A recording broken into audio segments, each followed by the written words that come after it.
के तपाईले नोटिस गर्नुभएको छ? सेम स्पटमा फिशिङ गर्न बस्नुहुन्छ। एउटा व्यक्तिले चाहिँ धेरै नै माछा समात्छ भने तपाई रित्तो हात फर्किनुहुन्छ।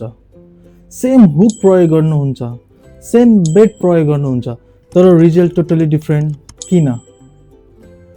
प्रब्लम यहाँ छ फिशिङ लाइन। 90% बिगिनरहरू हामी के गर्छौं भने रङ लाइन रङ सिचुएसनमा प्रयोग गर्छौं। आज म तपाईहरुलाई सिम्पल तर एकदम पावरफुल कुरा सिकाउँछु, कुन फिशिङ लाइन कहिले युज गर्ने र किन।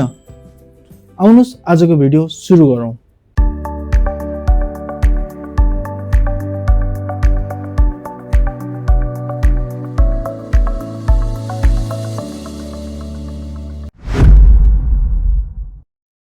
सुरुमा हामी बुझ्नेछौं मोनोलाइन। मोनोलाइन भनेको एकै किसिमको नाइलनको प्लास्टिकबाट बनिएको लाइन हो। यो लाइन एकदमै नरम हुन्छ र तन्किने पनि हुन्छ। यो लाइन पानीमा भिजिबल पनि हुन्छ, माछाले देख्न सक्छ। यो लाइन हल्का हुनाको कारणले गर्दा चाहिँ हामीलाई ह्यान्डलिङ गर्न चाहिँ एकदमै सजिलो हुन्छ। आउनुस् अब हामी यसको फाइदा र बेफाइदा पनि बुझ्नेछौं। यो लाइनको फाइदा के हो भने यो बिगिनरको लागि धेरै नै सजिलो हुन्छ ह्यान्डलिङ गर्नको लागि। यो सस्तो हुन्छ र जुनसुकै तपाई फिशिङ शपमा जानुभयो भने पनि यो लाइन इजिली एभाइलेबल हुन्छ र हुकमा यो लाइन बाँध्नको लागि धेरै नै सजिलो हुन्छ। यो लाइन नरम हुनाको कारणले गर्दा चाहिँ तपाईले टाढा फाल्छु भन्दा पनि तपाईको त्यो बेट सजिलै टाढासँग जान सक्छ।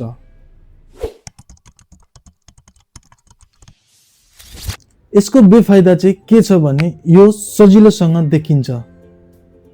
माछाले अट्याक गर्दा पनि तपाईहरुलाई फिल हुन गाह्रो हुन्छ। क्लियर पानीमा माछाहरू डराउँछन्। यदि तपाई जस्ट फिशिङ स्टार्ट गर्दै हुनुहुन्छ भने यो लाइन चाहिँ सेफ चोइस हो, तर क्लियर पानीमा चाहिँ यो अलिकति भिजिबल हुन्छ। अर्को लाइन हो फ्लोरोकार्बन। यो लाइन स्पेशली फ्लोरोपोलिमरबाट बनिएको हुन्छ।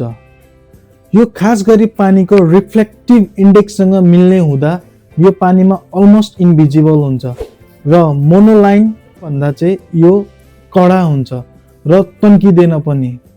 र आउनुस् यसको फाइदा र बेफाइदा पनि हामी बुझ्नेछौं।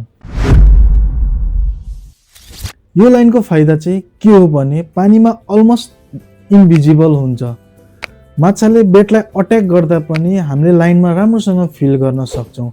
यो स्ट्रङ हुन्छ र लामो समयसम्म टिक्छ। यो सफा पानीको लागि धेरै नै राम्रो हुन्छ।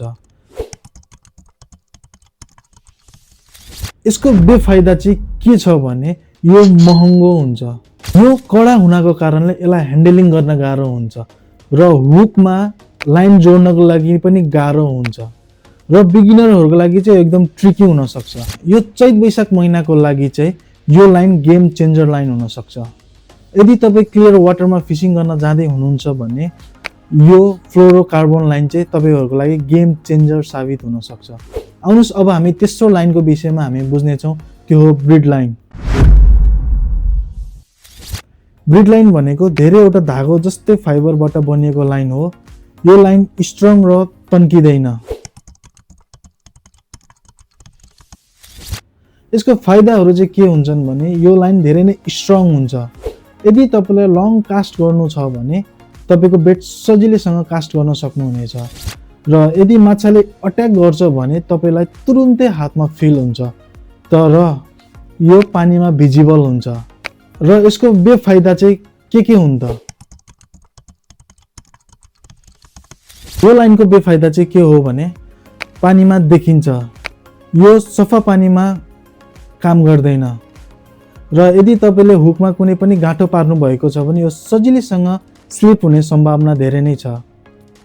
तर यदि तपाई असार साउनको महिनामा फिशिङ गर्न जाँदै हुनुहुन्छ मड्डी वाटरमा भने यो लाइन धेरै नै काम गर्छ र तपाई बिग फिश टार्गेट गर्दै हुनुहुन्छ भने यो लाइन प्रयोग गर्दा तपाईहरुको लागि धेरै नै राम्रो हुन्छ।